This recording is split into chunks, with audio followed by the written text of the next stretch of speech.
En este Armagedón la bestia fue capturada, el falso profeta también, y fueron echados al lago de fuego, ¿verdad? Aquella falsa trinidad que Satanás formó, que es él, que es el falso profeta y que es el anticristo, capturan a estos dos y son echados al lago de fuego. Satanás aún no es apresado, enseguida lo vemos eso, y pues todo su ejército fue aniquilado por la espada afilada que salía de la boca del que montaba el caballo blanco. Jesucristo se luce contra el enemigo. A nuestro entender no nos deja a ningún enemigo, Él destruye a todos, pero estamos con Él gozándonos de esa victoria. Hermanos, capítulo 20, verso 1 dice Juan: luego vi a un ángel que bajaba del cielo con la llave del abismo sin fondo y una pesada cadena en la mano. Juan ve a un ángel que baja del cielo con la llave del abismo, es decir, hay una llave. Ve Juan una llave física, ¿verdad? ¿De qué lugar? Del abismo sin fondo. La palabra del Señor nos hace entender de que en las profundidades de la tierra, de este planeta, hay un abismo. Hay un lugar donde la palabra lo llama el abismo sin fondo. Es decir, un lugar donde no se lo conoce. El humano no llega, ¿verdad?, a esos lugares, y la palabra nos lo deja, yo creo, a nuestra imaginación cómo es aquel abismo sin fondo, pero está en las profundidades de la tierra. Eso sí. Entonces, cada uno imaginémonos cómo es ese abismo. Y además el ángel trae una cadena en la mano, pesada cadena. No era cualquier cadena, era una pesada cadena. Verso 2 dice: sujetó con fuerza al dragón. El dragón no dijo aquí están mis manitos ni nada. Es decir, se nota que el ángel lucha con el dragón, ¿verdad?, que es Satanás. Pero el plan del Señor se tiene que cumplir, hermanos. Por más que Satanás se revuelque donde quiera, la profecía del Señor, el plan del Señor se tiene que cumplir. Y en este momento Satanás es sujetado con fuerza, ¿verdad?, por el ángel. Y ahí dicen: ¿quién es este dragón? Es la serpiente antigua. ¿Se acuerdan de Eva? ¿Quién es el diablo? Satanás. Y lo encadenó. Es decir, aquel ángel fue suficiente para agarrar a Satanás, ejerció un poco de fuerza, seguramente lo envolvió y dice aquí, lo encadenó por 1000 años. 1000 años. ¿Y por qué, si ya lo tiene preso, no lo destruye, no? O sea, ¿por qué nos alarga la película Dios, digamos? Yo me pregunto eso también. Me pregunté anoche cuando preparaba esto, y Señor, ¿qué sentido tiene todo esto? Porque el plan de Dios no ha terminado, mis hermanos. El plan de Dios tiene todo un proceso. Para nosotros parece largo, pero Dios es eterno. Un día son 1000 años, 1000 años son un día para Dios. Es decir, ¿qué quiere decir ese juego de palabras? Un día, 1000 años, un día. De que Dios no está en el tiempo. El tiempo está en Dios. O sea, Dios ha creado el tiempo. Entonces, el tiempo no rige la vida ni las actividades de Dios. Dios rige al tiempo. Entonces, para nosotros sí, porque nosotros ahorita en esta dimensión que vivimos, el tiempo tiene sentido. Son las 10:55 y los minutos van a ir avanzando y tenemos hora de almorzar, tenemos hora de cenar, y nosotros vivimos regidos por el tiempo, y Dios no, mis hermanos. Entonces, que Dios encadene a Satanás por 1000 años, Dios no está ahí, pero nos quiere revelar que hay un tiempo en la que Satanás va a estar encadenado, porque la revelación no es para Dios. Dios más bien nos está haciendo el favor de revelarnos lo que va a pasar en el futuro. Es decir, esta información es para que nosotros la entendamos. Dios ya vivió esto, ¿verdad? O sea, Dios ya vivió el futuro, porque Él es eterno. A veces no entendemos esto. Hay un libro de un pastor ahí que escribe Historia del futuro, dice. Historia, todos creen que la historia es la cuestión es del pasado, ¿verdad? Pero cuando se habla de Dios podemos escribir la historia del futuro. ¿Qué son estas revelaciones? Entonces, mis hermanos, el ángel sujeta con fuerza al dragón, lo amarra, lo encadena y por 1000 años lo pone. ¿Dónde? En el abismo sin fondo. El ángel lo lanzó, verso 3, al abismo sin fondo y lo encerró con llave para que Satanás no pudiera engañar más a las naciones. ¿Hasta cuándo? Hasta que se cumplieran los 1000 años. Pasado ese tiempo debe ser soltado por un poco de tiempo. Y claro, y podemos decir, Señor, otra vez lo vamos a tener a Satanás, por favor, de una vez, deshagámonos de él. Es un plan, mis hermanos, es un plan de Dios que, vuelvo a repetirles, no está en función del tiempo que nos afecta a nosotros. Es un plan de Dios maravilloso, celestial. Entonces, entendamos, Dios está capturando a Satanás, al diablo, a la antigua serpiente, al engañador, a aquel que tiene esos nombres, y lo deja 1000 años en el abismo sin fondo. Lo encadena y le echa llave ahí. Le echa llave. Hay un sinfín de estudios sobre esto, mis hermanos, de cómo se imaginan el abismo sin fondo, de que como todos coinciden de que es un lugar por el centro de la tierra en el que seguramente hay una grieta, dicen, una grieta de las capas tectónicas muy profundas, y en la que seguramente el ángel lo mete ahí y pues esto cierra esa grieta para que él permanezca dentro de la misma sin fondo. Entonces, seguramente el Señor con más detalle nos revelará cuando ya estemos con él. Por el momento tenemos esto.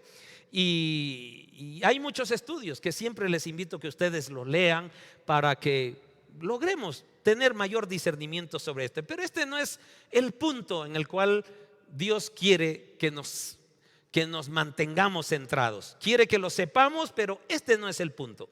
Entonces, el ángel, estamos en el verso 3, el ángel lo lanzó al abismo sin fondo, lo encerró con llave para que Satanás no pudiera engañar más a las naciones. O sea, el propósito de Dios, de Satanás, engañar. Lo meten preso para que ya no haya el engañador, ¿verdad? Entonces el mundo queda sin el engañador hasta que se cumplieran 1000 años. Pasado ese tiempo debe ser soltado por un poco de tiempo. Verso 4, aquí viene algo interesante. Aquí pongamos atención, porque viene algo que esto genera mucha controversia por el discernimiento que debemos tener.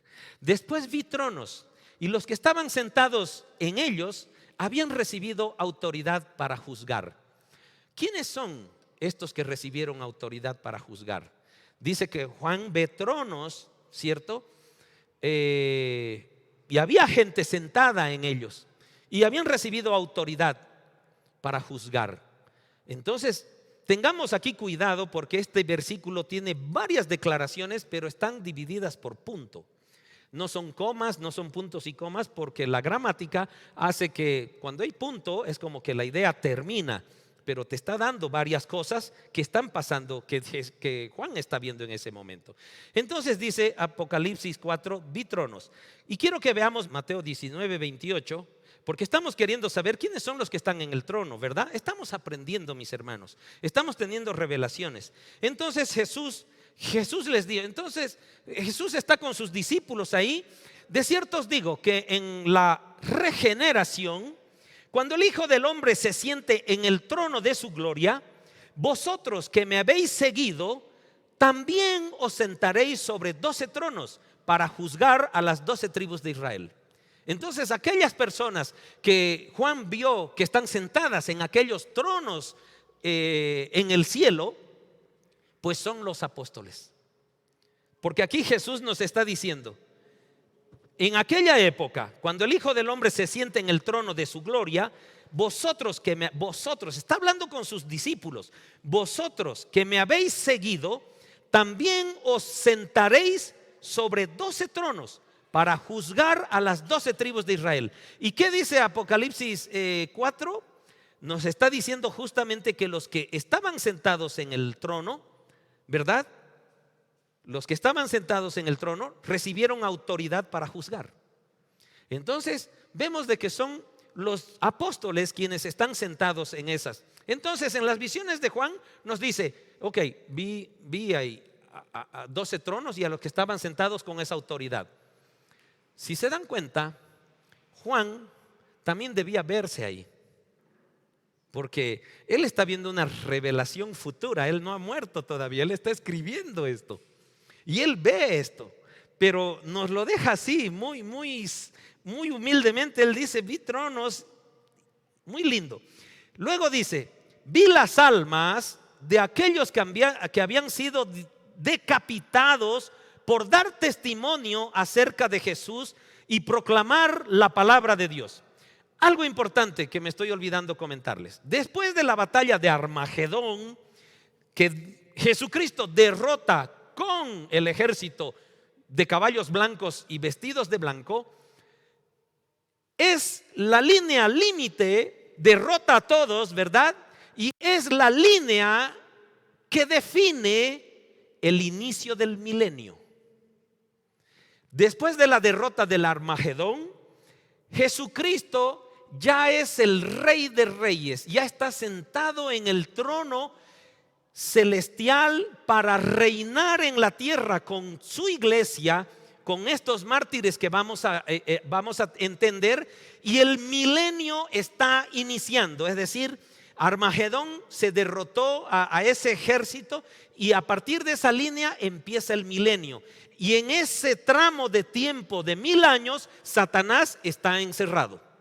¿Para qué? Para que no engañe a las naciones en este segmento. Ok, entonces definamos líneas de tiempo, mis hermanos, porque para nosotros es importante. Nosotros estamos viviendo la época de gracia, pero hay una línea, va a haber una línea donde se termina la época de gracia cuando viene Jesucristo a levantar a su iglesia. A partir de ahí creemos nosotros en la doctrina que estamos aprendiendo de que empieza la tribulación. 3 años y medio de tribulación y 3 años y medio de gran tribulación.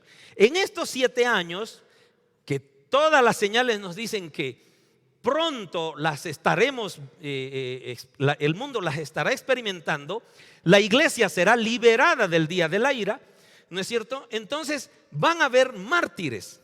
Entonces los mártires muertos dentro del tiempo de la tribulación son a los que Juan se está refiriendo en este momento. Vi las almas de aquellos que habían sido decapitados por dar testimonio acerca de Jesús y proclamar la palabra de Dios.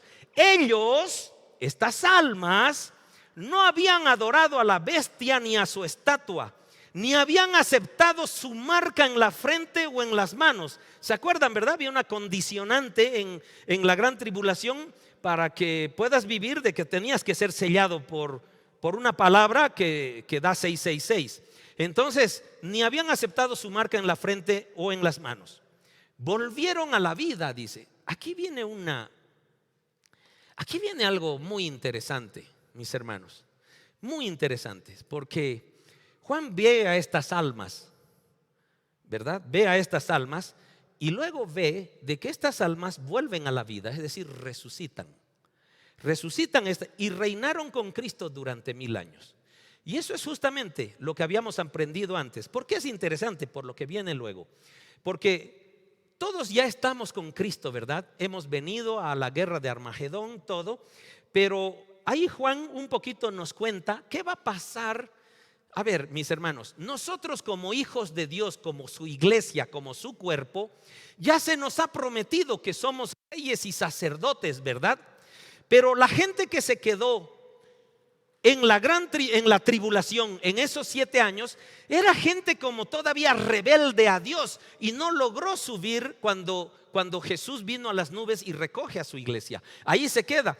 Pero esa gente que se quedó tuvo la oportunidad de ser salva, reconociendo a Jesucristo como su Señor y Salvador, pero tenía que morir por Cristo, tenía que ser mártir por Cristo. Eso hemos aprendido, ¿verdad? Entonces esta gente que murió por Cristo, martirizada, es como que parecía que no tenía la promesa de que ellos iban a ser reyes y sacerdotes como su iglesia ahorita ya la tiene por el tiempo de gracia que estamos. ¿Me entiendes?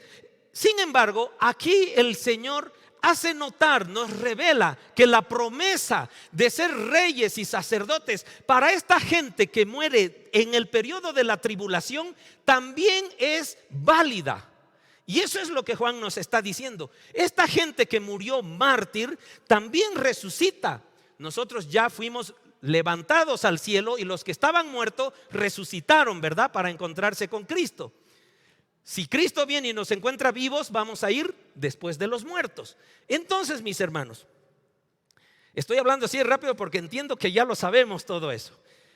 Juan nos está diciendo, esta gente que murió mártir en el tiempo de la tribulación también va a resucitar y tiene la promesa de ser reyes y sacerdotes. Y por eso dice, volvieron a la vida y reinaron con Cristo durante 1000 años.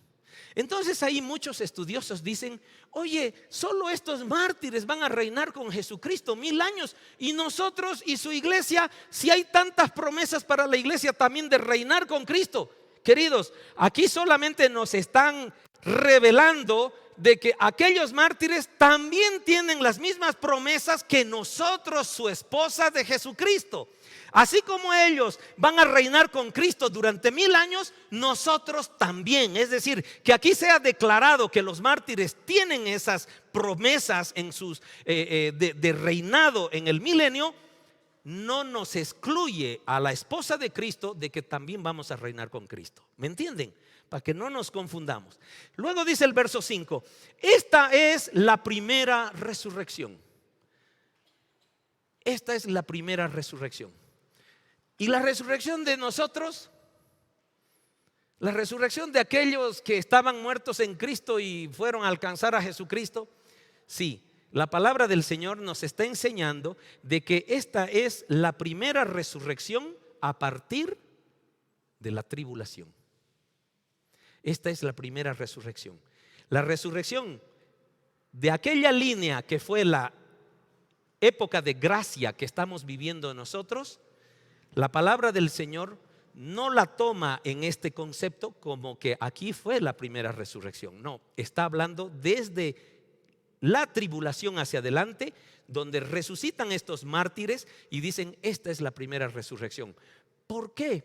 Porque ya son tiempos que no es la gracia del Señor. ¿Me entienden? Donde ya las cosas son diferentes para lo que nosotros estamos viviendo. Por eso los mensajes, mis hermanos, es de que es hoy el tiempo que nosotros debemos aprovechar para agradar el corazón de Dios y no vivir la tribulación que espera al mundo. Entonces, mis hermanos, esta es la primera resurrección. El resto de los muertos hubieron muertos a partir de la tribulación. Un ejemplo claro, Armagedón, pues ahí se estrujó la sangre hasta la altura de los estribos y murió mucha gente. Esa gente no fue mártir por Jesucristo. Esa gente murió por rebelarse contra Jesucristo. Y ahí nos aclara, el resto de los muertos no volvieron a la vida hasta que se cumplan los 1000 años. Es decir, aquellos muertos siguen muertos. Solo resucitan los mártires de Cristo. Amén. Y dice el verso 6 algo maravilloso.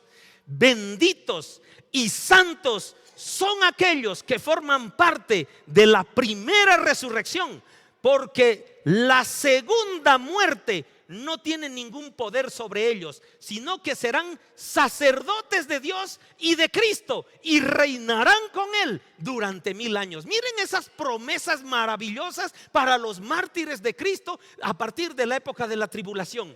Nuevamente, mis hermanos, esas promesas de Dios para estas personas que van a resucitar al haber muerto siendo mártires, no solapan, no nos quitan las promesas que tú y yo tenemos como iglesia, como cuerpo de Cristo. Porque también la palabra del Señor nos dice a nosotros que somos benditos y santos por ser el cuerpo de Cristo, por ser la esposa de Cristo. Y nos da promesa de que tampoco a estas alturas, que ya somos la esposa de Jesucristo, no vamos a morir la segunda muerte. Pero esta gente necesita esta promesa porque ha muerto por Cristo. Amén. ¿Me entienden, mis hermanos? Gloria a Dios, estoy seguro que sí. Entonces el Señor está aquí prometiendo de que aquellos mártires de la tribulación, la profecía que Dios está dando para ellos es la misma profecía que nosotros tenemos.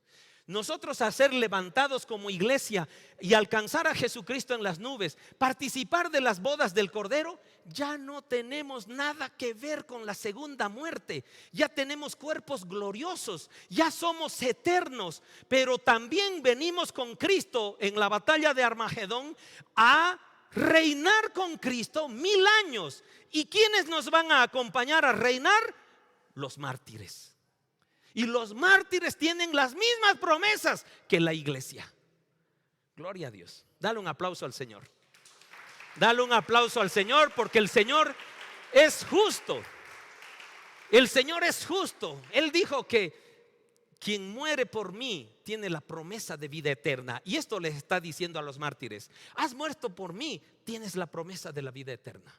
Y vas a reinar conmigo los 1000 años. Qué lindo, ¿verdad? Entonces, no queremos, yo particularmente, mis hermanos, no quiero ser mártir del tiempo de la tribulación.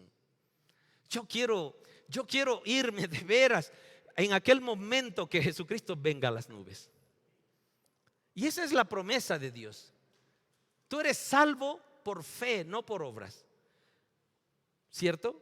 Ya lo aprendimos. Entonces, bendito y santos son aquellos, así como nosotros también, ahora ya siendo esposa de Cristo, somos benditos y santos y vamos a reinar en el milenio con Cristo. Vamos adelante, verso 7. Cuando se cumplan los 1000 años, Satanás será liberado de su prisión. Otra vez Satanás ahí sale a la luz. Verso 8. Saldrá para engañar a las naciones, llamadas Gog y Magog, por todos los extremos de la tierra. Las reunirá a todas para la batalla. Escuchen esto: las reunirá a todas para la batalla. Un poderoso ejército tan incalculable como la arena de la orilla del mar. Mis hermanos, a mí esto les comparto porque son mi familia y lo comparto para la gloria de Dios. Queridos, no lograba. Leía varios estudios y no lograban responder algo que en mí surgió ese rato. Y es decir, después de la batalla de Armagedón, ¿verdad? Vamos un poquito antes, mis hermanos, perdónenme, vamos en cronología un poquito antes de Armagedón.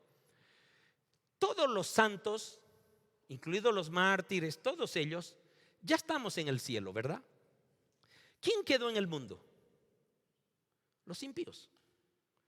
Porque decía en unos versos anteriores: y seguían blasfemando contra Dios cuando caían las copas de ira. ¿No es verdad? Entonces, en el mundo quedó gente rebelde contra Dios. Viene Jesucristo en Armagedón con nosotros, destroza un gran ejército, pero no acaba con la humanidad. No acaba con la humanidad. Entonces la pregunta que yo me hacía es: ¿sobre quiénes vamos a reinar nosotros? ¿Quiénes van a ser nuestros súbditos cuando vengamos a reinar en el milenio? Pues vamos a tener a gente impía que blasfemó contra Dios. Y vamos a estar 1000 años gobernando a ese tipo de gente. ¿Se dan cuenta? Va a venir Jesucristo, empieza el milenio y Él está ya en el trono celestial, porque Él es ya el Rey de Reyes. ya cayó Babilonia, ya no existe más nada, pero hay impíos a los cuales nosotros, que somos reyes y sacerdotes, vamos a gobernar. Jesucristo dice con vara de hierro y justicia. Vara de hierro no dice que vamos a azotar con la vara de hierro, ya hablamos eso. Sino se refiere a vara de hierro porque va a ser un gobierno recto, que no se va a doblar como ahora los tenemos, que se doblan y se rompen con facilidad. Entonces en ese milenio vamos a gobernar con vara de hierro y justicia. Es decir, nosotros que vamos a ser gobernadores de las ciudades aquí en este mundo, ¿verdad? Vamos a formar y vamos a gobernar con rectitud, con honestidad y con justicia. ¿A qué gente? Yo me pongo a pensar, quizá a gente, parte de la iglesia. En algún momento me puse a pensar, ¿será que todos vamos a ser gobernadores? Gloria a Dios, quizá sí, quizá no. Y aquellos que no serán gobernados, pero son hijos de Dios, son esposas de Dios. Entonces, pero tenemos que vivir aquí en la tierra 1000 años. ¿Se dan cuenta? Entonces hemos subido al cielo, celebramos las bodas del Cordero y volvemos a la tierra a vivir 1000 años. Entonces, queridos, hay gente mala. Hay gente mala a la que estamos gobernando, pero su corazón no está activado porque Satanás está preso. ¿Se dan cuenta? Satanás está preso. ¿Quién es el que activa nuestras malicias? El engañador. ¿Quién activó aquello en Eva? Satanás. Si no hubiera quien activara eso en Eva, la historia celestial hubiera continuado. ¿No es verdad? Entonces Satanás está preso y nosotros estamos gobernando a esa gente que blasfemó. Pero blasfemó porque Satanás estaba presente. Ahora no está blasfemando y estamos gobernándolas. Y me vuelvo a preguntar, mis hermanos, ¿por qué 1000 años más, Señor? O sea, ¿ya por qué no vino la gran Jerusalén, la nueva Jerusalén, ese momento después de Armagedón? Dios ahí oraba, le decía, Señor, me tienes que revelar, me tienes que dar algo. No encuentro así esas respuestas en los estudios ni algunas posibilidades. Y bueno, Dios dice en el principio que Dios creó en 6 días y el séptimo descansó. La historia de la humanidad, mis hermanos, es de 6000 años hasta el Armagedón. 6000 años. Y Dios es fiel con todo lo que nos ha enseñado. 6000 años, 1000 años son como un día para Dios. Entonces como 6 días. Y hay un séptimo día. ¿Y el séptimo día qué es? De descanso. Entonces aquel gobierno que va a existir con rectitud y con justicia en el milenio es el séptimo día, porque será un tiempo de paz y de justicia. Qué hermosura, ¿verdad? Qué revelación más linda en el que entonces para Dios la historia de la humanidad tiene que tener 7000 años, es decir, 7 días. 6 días se trabajó y un día se descansó. Los 1000 años. Gloria a Dios. Entonces, mis hermanos, vamos, sigamos. Satanás saldrá para engañar a las naciones. Otra vez vuelve y activa los corazones. Llamadas Gog y Magog. Gog es un rey, Magog es un territorio. Según el Antiguo Testamento, Gog es como que fuera un rey que va a salir del sector de Rusia. Y Magog es un territorio como es el de Turquía ahora. Entonces, de alguna manera nos da una referencia de donde en aquella época, cuando Satanás sea liberado de los 1000 años, de ese sector de Rusia vendrá un rey, se organizará en Turquía, ¿verdad? Por todos los extremos de la tierra, engaña a las naciones de todo el mundo. Estamos sobre la tierra, mis hermanos, ¿verdad? Entonces dice, las reunirá a todas para la batalla. Satanás vuelve a reunir a todos aquellos impíos que quedaron vivos después de Armagedón y que vivieron los 1000 años. En esos 1000 años, mis hermanos, se tuvo hijos, ¿verdad? Entonces, algo que yo quiero poner en tus manos para que estudies, mi hermano, porque me lo pregunté, no lo encontré. Somos esposas de Dios, ¿verdad? Somos esposas de Jesucristo, que hemos venido a reinar. Los mártires también, estamos en un solo grupo. Hay 1000 años de nosotros como santos, como bendecidos, como bienaventurados que declara. ¿Podremos tener hijos en esos 1000 años? Somos la esposa de Jesús. Pero en ningún lado encontré esa respuesta. Yo creo que no, porque ya tenemos cuerpos celestiales. Nos hemos librado de la segunda muerte. Pero aquella gente que quedó después de Armagedón y a la cual gobernamos con justicia y rectitud, sí, esa gente sigue procreando, sigue teniendo hijos. ¿Me entienden?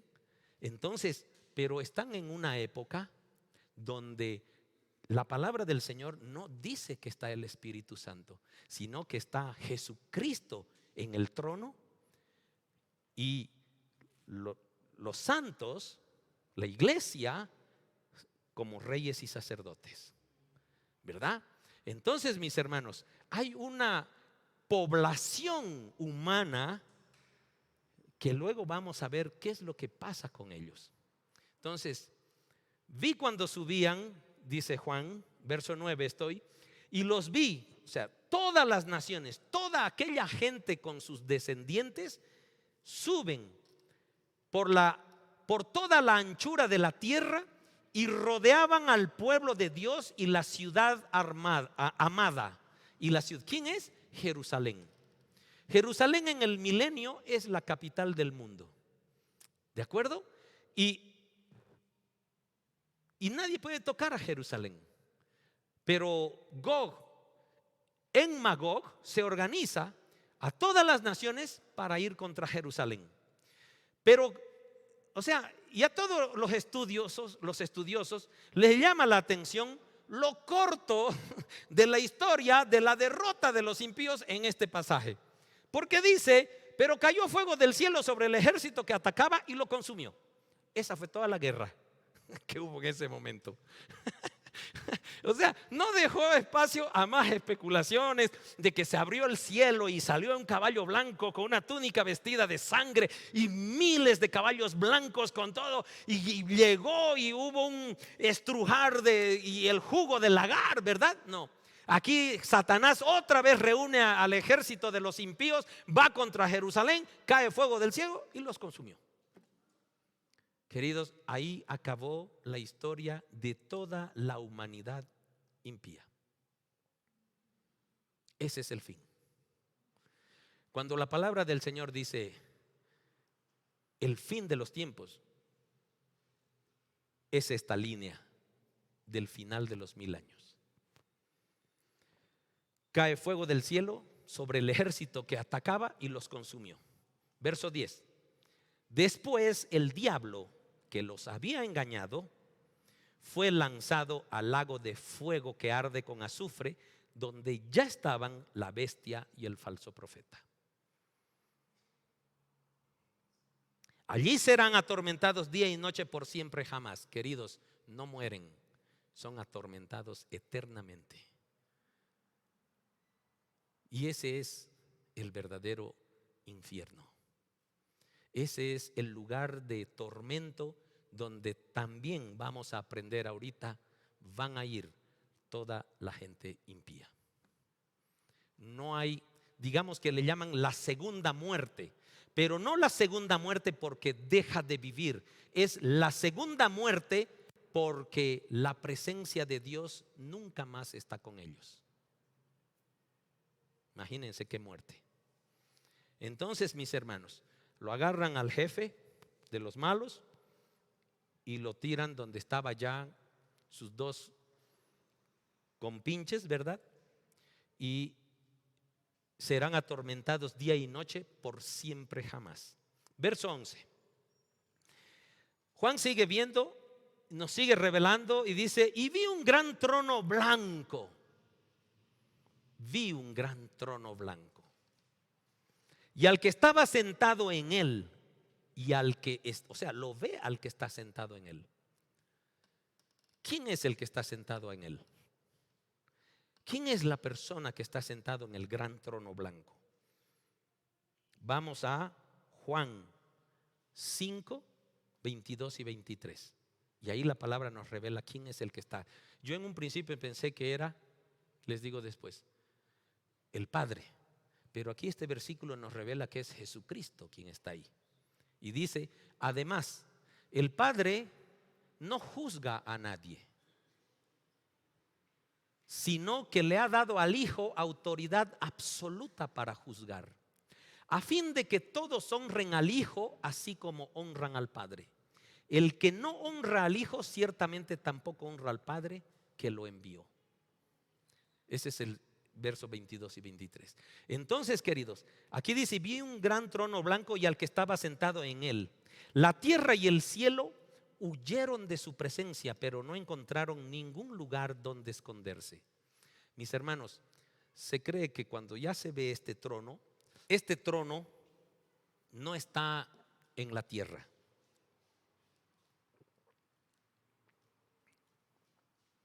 Este trono no está sobre la tierra, este trono está en el cielo.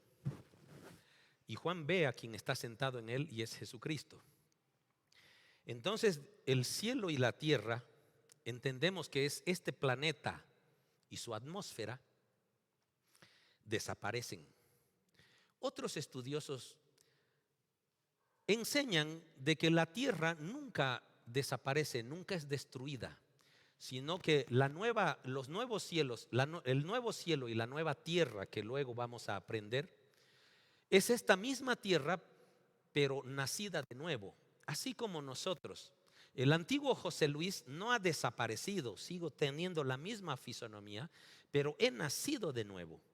Entonces, unos estudiosos dicen que la tierra no va a ser destruida, sino va a nacer de nuevo.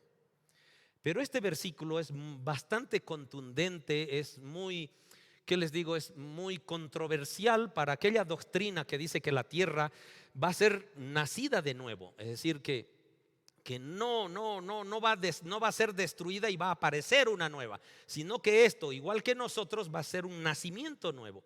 Pero aquí dice: la tierra y el cielo huyeron de la presencia de este trono. Huyeron, es decir, como que pero no encontraron ningún lugar donde esconderse. ¿Se dan cuenta? Pero bueno, lo vamos a saber con certeza seguramente en aquellos tiempos que estemos ahí con Cristo. Dice Juan: vi a los muertos, tanto grandes como pequeños, de pie delante del trono de Dios. Es decir, muertos de pie. En realidad son muertos resucitados, ¿verdad? Esta es la segunda resurrección. Vi a los muertos, tanto grandes como pequeños, de pie delante del trono de Dios. ¿Por qué dice grandes y pequeños? Porque aquella generación de los 1000 años de la gente impía y que Dios los consume en 2 segundos tal vez, habían niños y habían mayores, porque era una generación que tuvo hijos. Vi a los muertos, tanto grandes como pequeños, de pie delante del trono de Dios. Los libros fueron abiertos, entre ellos el libro de la vida. Es decir, que además del libro de la vida, que lo hemos escuchado en otros lugares, hay otros libros. A los muertos que estaban de pie delante del trono, se les juzgó de acuerdo a las cosas que habían hecho, según lo que estaba escrito en los libros. Entonces, queridos, hay un libro de la vida y hay un libro de los hechos de las personas que vivieron en esa época, ¿verdad? El mar entregó sus muertos. ¿Por qué menciona al mar que entrega sus muertos? Porque no nos olvidemos que esto está escrito bajo una cultura judía, y el judío siempre entierra sus muertos. Y aquí hay muertos que fueron echados al mar y no fueron enterrados. Entonces hay muertos en el mar. Entonces lo especifica porque no fueron enterrados. Entonces el mar no es que sea un recipiente de mortandad, sino que hubo gente que murió en el mar, no fue enterrada desde el punto de vista judío. Entonces dice, el mar en el cual murieron algunos, entrega a los muertos, ¿verdad? Entrega a sus muertos. Y la muerte y la tumba también entregaron sus muertos. ¿Ve? O sea, el mar, que fue un contenedor donde algunos murieron, entrega a sus muertos.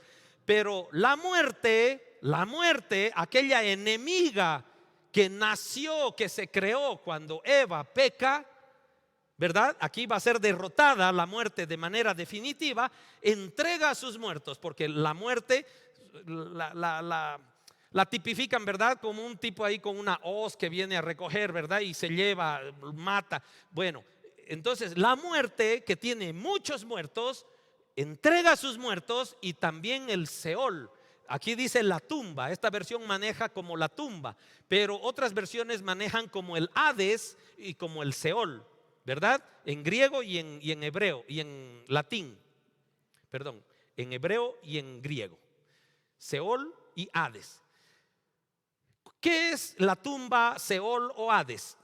Es el lugar donde va y descansa el alma del muerto. El cuerpo muerto está ahorita con la muerte o está en el mar. Entonces el mar entrega a los muertos, la muerte entrega a los muertos y el Seol entrega las almas de estos muertos. ¿A quién? Al trono de justicia, al trono blanco. ¿Ok? Y todos fueron juzgados según lo que habían hecho por sus obras. Queridos, está el libro de la vida y por lo menos hay un libro más que son el libro de las cosas que hicieron esas personas. Entonces la muerte y la tumba, ¿verdad? No el mar, porque el mar nada más murió gente que se ahogó, que murió ahí, lo que sea, que entregó sus muertos. Pero lo importante son estos dos. La muerte y la tumba, o el Seol o el Hades, fueron lanzados al lago de fuego. No hubo más. Satanás, falso profeta, el anticristo, la muerte y el Seol, queridos, son mandados al lago de fuego.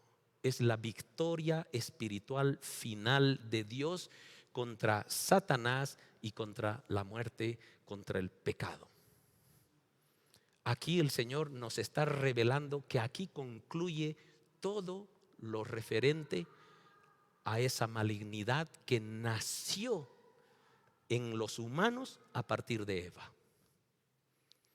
Entonces la muerte y la tumba, que también es el Seol o el Hades, fueron lanzados al lago de fuego. Este lago de fuego es la segunda muerte. La segunda muerte, ¿verdad? Pero no mueren, sufren eternamente. Muerte porque la presencia de Dios nunca más va a estar con ellos. Y todo el que no tenía su nombre registrado, ahora sí, en el libro de la vida de todos aquellos muertos delante del trono, fueron lanzados al fuego, al lago de fuego. Mis hermanos, en esta parte hay un estudio muy lindo, muy interesante, en el cual, si nos damos cuenta en los versículos que hemos leído, solamente evalúan lo que han hecho, sus hechos, sus obras. ¿Por qué solo sus obras? Si nos damos cuenta, por eso es que yo no creo que los santos ya vayamos a tener descendencia en el milenio. Ya somos como ángeles, ya somos la esposa de Cristo. Los que van a tener descendencia es la gente que va a vivir el milenio, que quedó de Armagedón. Entonces, toda esa gente ha hecho obras, algunos peores que otras. Entonces se va a abrir el libro de las obras y van a decir, así como en el cielo habíamos aprendido de que hay galardones. Mi hermana por ahí tiene las 5 coronas. Mi hermanita Norma, te ganaste solo 3. Hermana Lucía, 4. Entonces, ¿verdad? Hay en el trono, en el trono de Cristo, hay otro nombre que tiene esto, ¿verdad? El tribunal de Cristo es donde nos dan los galardones, donde nuestras obras son premiadas, ¿no es verdad? Las obras son premiadas. Somos salvos, pero nuestras obras tienen que ser premiadas. José Luis, portero, te toca portero por tus obras. Eres salvo, pero vas a estar de portero. Hijo Bruno, eres salvo y tienes 5 coronas, querido, vas y reinas. ¿Te das cuenta? Hay niveles, lo hemos aprendido. Queridos, en el lago de fuego también hay niveles de sufrimiento por las obras. Por eso se juzga por las obras. Por eso menciona en todo momento por las obras, por las obras. Pero no son obras buenas, son obras malas, porque la gente que quedó remanente del Armagedón son impíos. Y dice ahí, en el último verso: y todo el que no tenía su nombre registrado en el libro de la vida. Y yo me pregunté, todo el que no está registrado, pero ¿hubo alguno que sí estuvo registrado? No. En ese momento no.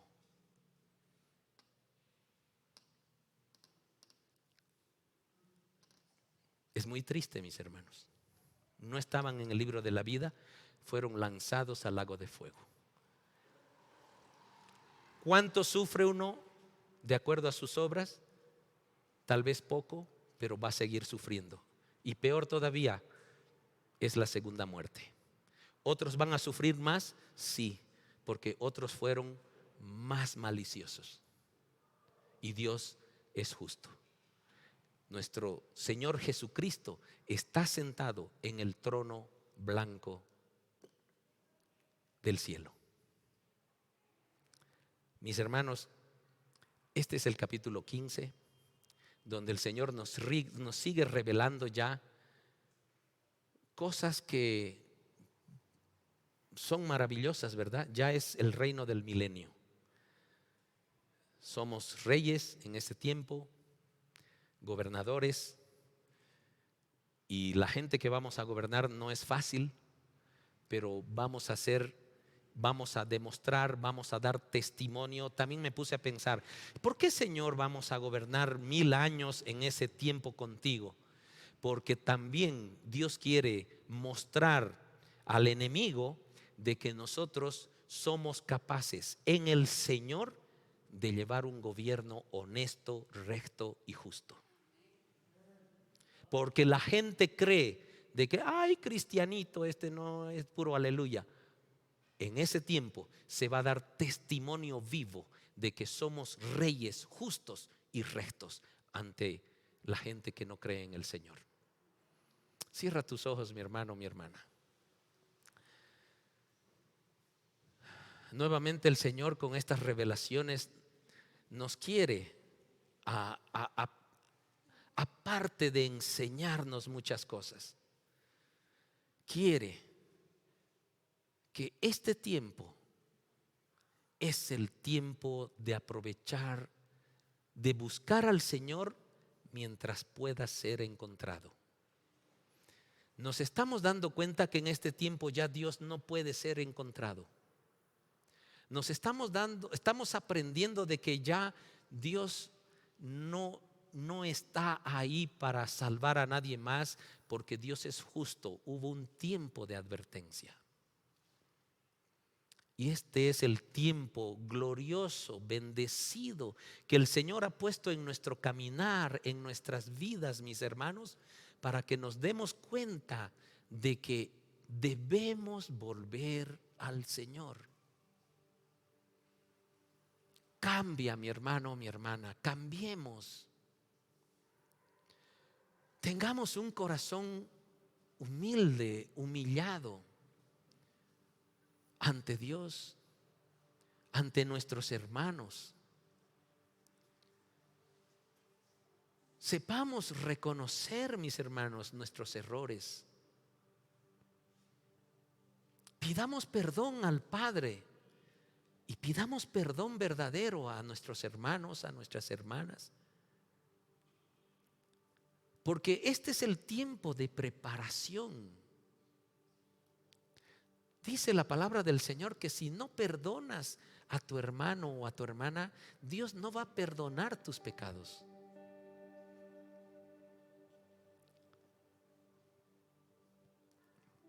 Pregúntate ahí en tu corazón, ¿en qué estás fallando? ¿Qué es lo que tienes pendiente? Este es el tiempo de regocijo, mis hermanos. Este es el tiempo de las oportunidades de éxito. Éxito quiere decir ser salvo. Y este es el tiempo de esa oportunidad. Quizás tienes egoísmos en tu corazón. Quizás tienes resentimientos. Quizás tienes rencores. Quizás tienes odio dentro de tu corazón. Quizás tienes mucho sufrimiento. Quizás la falta de perdón es un peso sobre tu vida. Mis hermanos, no son las obras las que nos salvan. Es un nacimiento nuevo. Es un nacer de nuevo. Es vivir en el Espíritu Santo y nuestro cuerpo como templo. No es lo buena gente que somos, mis hermanos, para ser salvos. Es que en tu corazón saques todas esas cosas malas y las cambies, las transformes ese corazón en un corazón humilde, en un corazón de amor, en un corazón de dar, en un corazón como el corazón de Jesucristo. El Señor no se cansa en este tiempo de gracia, no queda exhausto de mostrarnos en cada oportunidad que puede de que es el tiempo que debemos aprovechar. Yo digo de a buenas, porque después tienes que ser mártir. Este es el tiempo de a buenas. Ese es el tiempo de que de manera voluntaria el Señor te dice: ven a mí. Quiero salvar tu alma, tu espíritu, tu cuerpo. Quiero que seas mi esposa.